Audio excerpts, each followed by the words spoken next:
യോഗേട്ടനാണ്. മഴ എന്ന് പറഞ്ഞാണ്ടല്ലോ, മഴയും കാറ്റും ഭയങ്കര കാറ്റായിരുന്നു കേട്ടോ. കൊടുങ്കാറ്റ് പോലത്തെ കാറ്റും ഒരു മഴയോട് കഴിഞ്ഞുള്ളൂ. ഇപ്പോൾ ഇതാ ഒന്ന് ഒതുങ്ങി, കാറ്റൊക്കെ ഒന്ന് ഒതുങ്ങിയിട്ടുണ്ട്, മഴയും തോർന്നു. എന്നാലും ഒരു ഭയങ്കരമായിട്ടുള്ളൊരു ഭീകരമായിട്ടുള്ളൊരു അന്തരീക്ഷമാണ് കേട്ടോ. അറബിക്കടലിൽ ന്യൂനമർദ്ദമുണ്ട്, തീവ്ര ന്യൂനമർദ്ദം എന്നൊക്കെയാണ് കണ്ടത്. അപ്പോൾ അതിൻ്റെ ഭാഗമൊക്കെ ആയിരിക്കും. അപ്പോൾ നമ്മുടെ കാലവർഷം തകർക്കുകയാണ്. തുടക്കം തന്നെ അടിപൊളിയായിട്ട് തകർക്കുന്നുണ്ട് കേട്ടോ. എല്ലായിടത്തും മഴയുണ്ടാവും. പൊതുവെ വടക്കൻ ജില്ലകളിലും നമ്മുടെ തൃശ്ശൂർ പോലെ മധ്യ കേരളം ഭാഗങ്ങളിലൊക്കെ നല്ല മഴയായിരിക്കും എന്ന് പറഞ്ഞിട്ടുണ്ടായിരുന്നു. അപ്പോൾ ദുരന്ത നിവാരണ അതോറിറ്റിയുടെ വാണിംഗ് ഇടയ്ക്കിടയ്ക്ക് വന്നുകൊണ്ടിരിക്കുന്നുണ്ട്. അടുത്ത 3 മണിക്കൂറിനുള്ളിൽ ശക്തമായ മഴ, കാറ്റ് എന്നൊക്കെ പറഞ്ഞു. സംഭവം ഇപ്പോൾ തീരെ പ്രതീക്ഷിക്കാത്തൊരു കാറ്റാട്ടോ വന്നത്. അത്രയും കാറ്റായിരുന്നു, ഭയങ്കരമായിട്ടുള്ള കാറ്റായിരുന്നു. ഇവിടെ പിന്നെ വീഴാൻ തക്ക മരങ്ങളൊന്നും ഇല്ലാത്തത് കൊണ്ട് മരങ്ങളൊന്നും റോഡിൽ വീണെടുക്കുന്നില്ല, അപകടങ്ങളൊന്നും ഉണ്ടായില്ല, ഭാഗ്യം. എന്തായാലും നമുക്ക് കടപ്പുറത്തേക്ക് ഒന്ന് പോയി നോക്കാം, അവിടെ എന്താ അവസ്ഥ എന്ന് നോക്കാം. പുഴയൊന്നും അറിഞ്ഞിട്ടൊന്നുമില്ല, പുഴയൊക്കെ റോഡിലൂടെ തന്നെ കിടക്കുന്നുണ്ട്.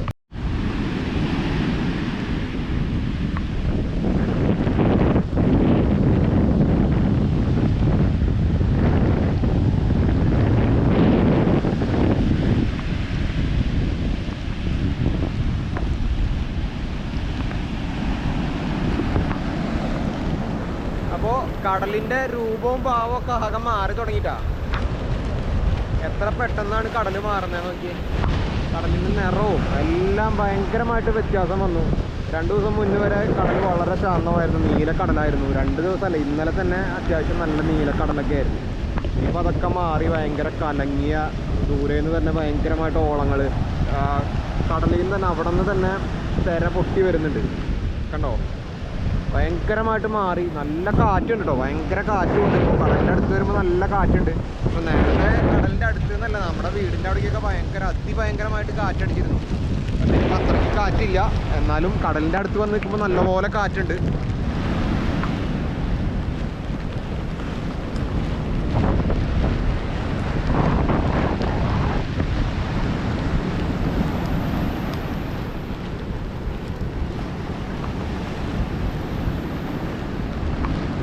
ഒക്കെ ഇടിച്ച് കൊണ്ടുപോയിക്കൊണ്ടിരിക്കുക മണ്ണ് കേട്ടോ.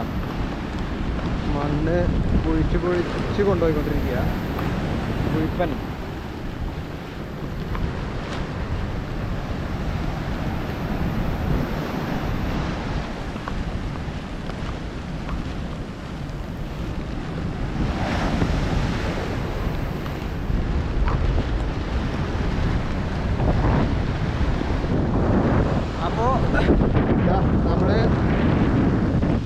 ഈ ഒരു വീട് മുമ്പ് കണ്ടിട്ടുണ്ടാവും നിങ്ങൾ.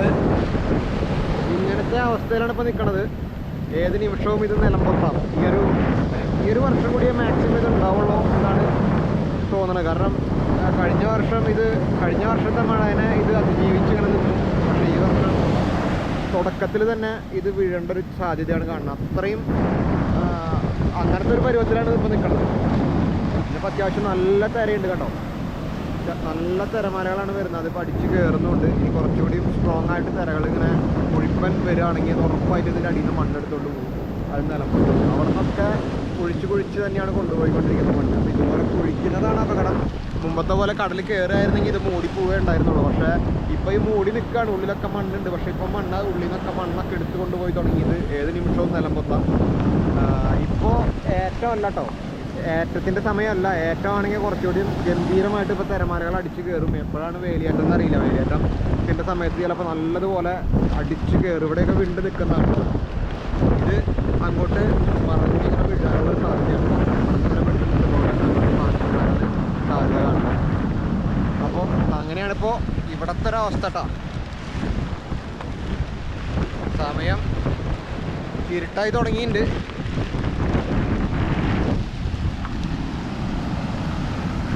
കണ്ടോ, വീടിൻ്റെ സ്റ്റെയറൊക്കെയാണ് കാണുന്നത്. ഇതിൻ്റെ ഇനി 3-4 പടികൾ മാത്രമേ ഉള്ളൂ, ബാക്കിയൊക്കെ മണ്ണിൻ്റെ അടിയിലാണ്. ഇനി അവിടെ ഒരു വീടുണ്ട്, അത് പിന്നെ ഇതുപോലെ തകർന്നിട്ടൊന്നുമില്ല.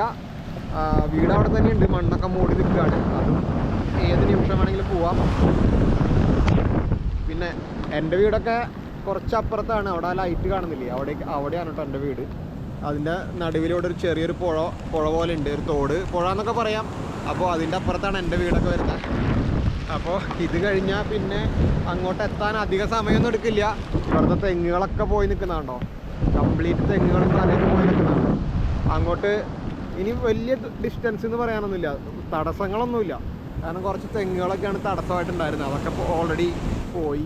ഇനി മരങ്ങളോ ചെടികളോ അങ്ങനെയുള്ള തടസ്സങ്ങളൊന്നുമില്ല, പെട്ടെന്ന് തന്നെ കടലിൽ കയറി വരാം. അങ്ങനത്തെ ഒരു അവസ്ഥയിലാണ് നിൽക്കണേ. അപ്പോൾ മഴക്കാലം എന്ന് പറഞ്ഞു കഴിഞ്ഞാൽ ഞങ്ങൾക്ക് ശരിക്കും ഏത് നിമിഷവും കടൽ കയറി വരാമെന്നുള്ളൊരു പേടിയും കൂടിയുള്ളൊരു കാലമാണ്. ഇവിടെ ഇപ്പോൾ കടലിൻ്റെ തൊട്ടടുത്ത് ആൾക്കാരൊന്നും ഇപ്പോൾ താമസം ഇല്ല. അവിടെ ഒരു വീടുണ്ട്, അവിടെ മാത്രമേ ഇപ്പോൾ താമസമുള്ളൂ. വേറെ ഇപ്പോൾ താമസമുള്ള വീടുകൾ ഇവിടെ നമ്മുടെ അവിടെയൊന്നും ഇല്ല. കാരണം എല്ലാവരും ഒഴിഞ്ഞു പോയി. എല്ലാ രാജ്യങ്ങളിലും കടൽ തീരങ്ങളിലും നദീതീരങ്ങളിലൊക്കെയാണ് ജീവിതവും സംസ്കാരവും ഒക്കെ രൂപപ്പെട്ടിട്ടുള്ളത്. ഏറ്റവും അധികം ആളുകൾ ജീവിച്ചിട്ടുള്ളത്. ഇപ്പോൾ ഗൾഫ് രാജ്യങ്ങളടക്കം എടുത്തു കഴിഞ്ഞാൽ എണ്ണ കണ്ടുപിടിക്കുന്നതിന് തൊട്ട് മുമ്പ് വരെ കടലായിരുന്നു അവരുടെ മുഖ്യ വരുമാനം. മീൻപിടുത്തവും ഒക്കെയായിരുന്നു മുഖ്യ വരുമാനം. അപ്പോൾ അതുകൊണ്ട് തന്നെ കടലിൻ്റെ തീരങ്ങളിലാണ് കൂടുതലും ജനങ്ങൾ താമസിച്ചിരുന്നത്. നമ്മുടെ അവിടെ അതുപോലെ തന്നെയായിരുന്നു. കടൽ തീരങ്ങളിലാണ് ആളുകൾ തിങ്ങിപ്പാർത്തിരുന്ന സ്ഥലങ്ങളാണ് കടൽ തീരങ്ങൾ. പക്ഷേ ഇപ്പോൾ കടൽ തീരങ്ങളെല്ലാം ഒഴിഞ്ഞു തുടങ്ങി, എല്ലാവരും ഒഴിഞ്ഞു പോയി തുടങ്ങി, അല്ലെങ്കിൽ ഒഴിപ്പിച്ച് വിട്ടു തുടങ്ങി. നമ്മുടെ നാട്ടിലാണെങ്കിൽ ഇപ്പോൾ കടൽ തീരത്തുള്ളവരെ ഒഴിപ്പിച്ച് വിടുന്ന പുനർഗേഹം എന്ന് പറഞ്ഞൊരു പദ്ധതി പ്രകാരം കുറേ പേര് പോയിട്ടുണ്ട്. അതുകൂടാതെ സ്വന്തം നിലയിൽ പോയിട്ടുള്ളവരുണ്ട്. അങ്ങനെ എല്ലാം കടൽ തീരം ഉപേക്ഷിച്ച് പോയിക്കൊണ്ടിരിക്കുക. ബീച്ചുകൾ പലർക്കും ഒരു എന്താ പറയുക, ഒരു വിനോദസഞ്ചാര കേന്ദ്രങ്ങൾ മാത്രമാണ്.